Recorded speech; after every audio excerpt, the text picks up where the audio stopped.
Hi guys, if you are user of DesignSparcPCB, then you may have encountered this test board already. It's an N-layer board, and if we look in the internet, we find some additional info. Is precisely this board, ChipKIT Max, etc. And we are interested in the temperature of this component, which is obviously this one.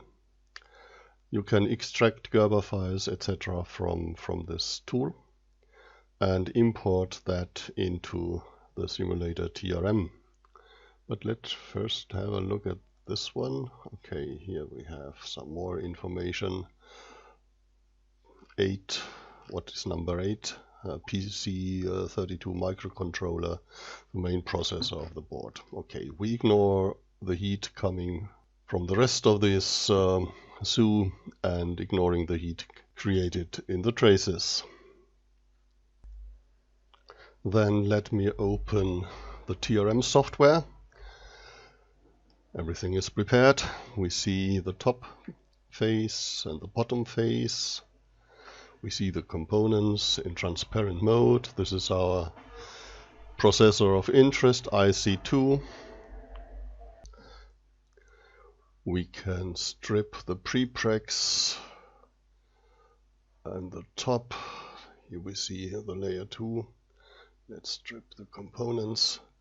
This is this is layer 2. It's completely filled with copper. Same for layer 3.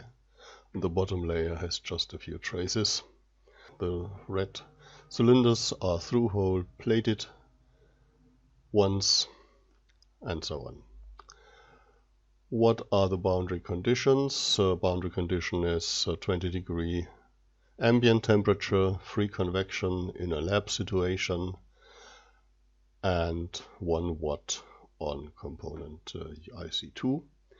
And what are the results? This is the temperature map of the top face. This is the component temperature or component surface. So this is the surface of the board. We may look into the board.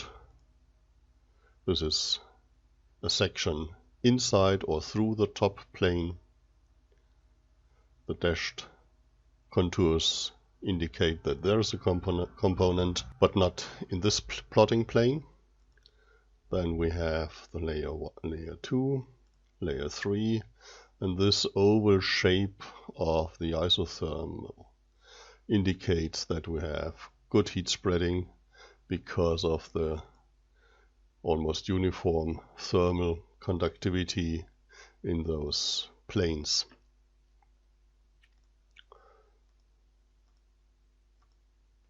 These stripes are of course a consequence of the thermal conductivity in the bottom layer. We could also have a look, just for fun, into a quantity called heat flux vector. If we look into the top layer, we see heat escaping into the traces.